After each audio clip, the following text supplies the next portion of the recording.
Bismillahirrahmanirrahim. Assalamualaikum warahmatullahi wabarakatuh.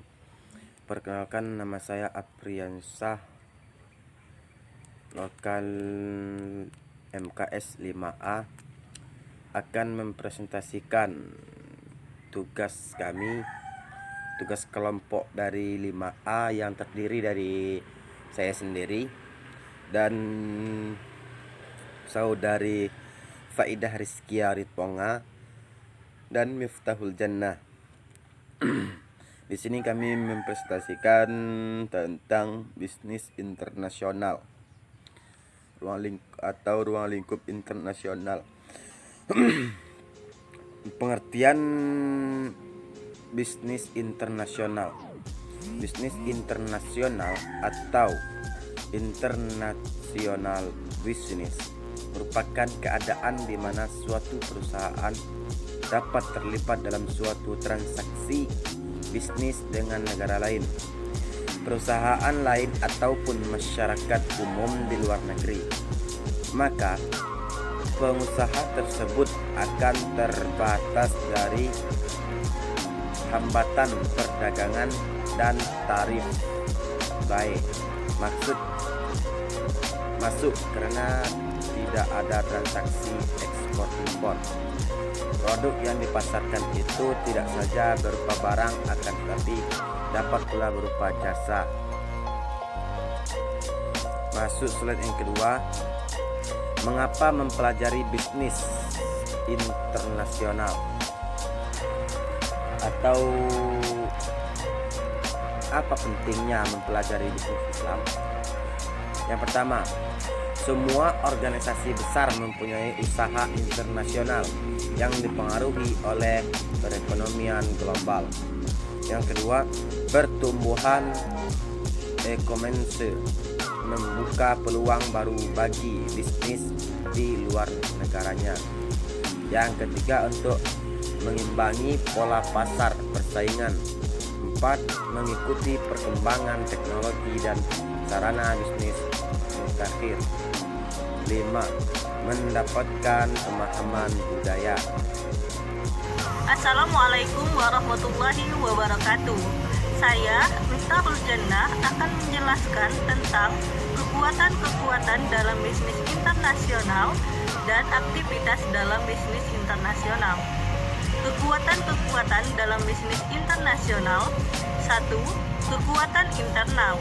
Kekuatan ini umumnya dapat dikendalikan oleh manajemen atau controllable force, yaitu kekuatan-kekuatan yang diatur oleh manajemen untuk beradaptasi dengan perubahan yang tidak dapat dikendalikan, meliputi faktor-faktor seperti modal, bahan baku, dan tenaga kerja, dan aktivitas-aktivitas personalia seperti personalia, keuangan, produksi, dan pemasaran. 2. Kekuatan eksternal. Kekuatan eksternal merupakan kekuatan yang berasal dari luar domestik, meliputi persaingan distribusi, variabel-variabel ekonomi, sosial, hukum, politik kultural, dan teknologi. Aktivitas-aktivitas bisnis internasional. 1. Ekspor. 2. Impor. 3. Penanaman modal asing atau disingkat PMA. 4. Investasi portofolio. 5. Pemberian lisensi atau licensing. 6. Waralabah atau franchising. 7. Kontrak manajemen. Hambatan dalam memasuki bisnis internasional. Yang pertama, batasan perdagangan dan tarif biaya masuk. Negara yang ingin melindungi salah satu industrinya memang selalu dikenakan tarif biaya masuk yang tinggi terhadap masuknya barang-barang dari luar negeri ke dalam negeri. Yang kedua, perbedaan bahasa, sosial budaya atau kultural. Tanpa komunikasi yang baik, hubungan kedua bisnis tersebut akan susah berlangsung dengan lancar. Sekarang hambatan berbahasa akan semakin berkurang berkat adanya bahasa internasional yaitu bahasa Inggris. Dan perbedaan sosial budaya perlu diperhatikan dalam melakukan bisnis internasional, karena agar produk yang dihasilkan tidak bertentangan dengan kebudayaan suatu negara. 3 adalah kondisi politik dan hukum atau perundang-undangan.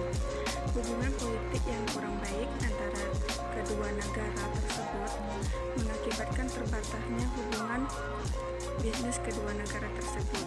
Ketentuan hukum atau perundang-undangan yang berlaku di suatu negara akan membatasi berlangsungnya bisnis internasional. Yang keempat, hambatan operasional. Masalah operasional yang menyangkut transportasi atau pengangkutan barang yang diperdagangkan dari negara satu ke negara lain. Hal yang menyebabkannya adalah biaya pengangkutan barang yang semakin mahal. Perusahaan multinasional. Perusahaan multinasional adalah perusahaan yang berusaha di banyak negara. Perusahaan ini biasanya sangat besar. Perusahaan seperti ini memiliki kantor-kantor, pabrik, atau kantor cabang di banyak negara. Mereka biasanya memiliki sebuah kantor pusat di mana mereka mengkoordinasi manajemen global. Perusahaan macam ini sering disebut multinational corporation, yang biasanya disingkat dengan MNC.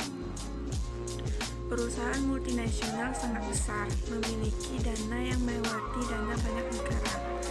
Mereka dapat memiliki pengaruh kuat dalam politik global karena pengaruh ekonomi mereka yang sangat besar sebagai para politisi dan juga sumber finansial yang sangat berkecukupan untuk relasi masyarakat. Contoh perusahaan multinasional. Yang pertama Coca-Cola, perusahaan yang memproduksi minuman ringan. Yang kedua Colgate, perusahaan yang memproduksi pasta gigi.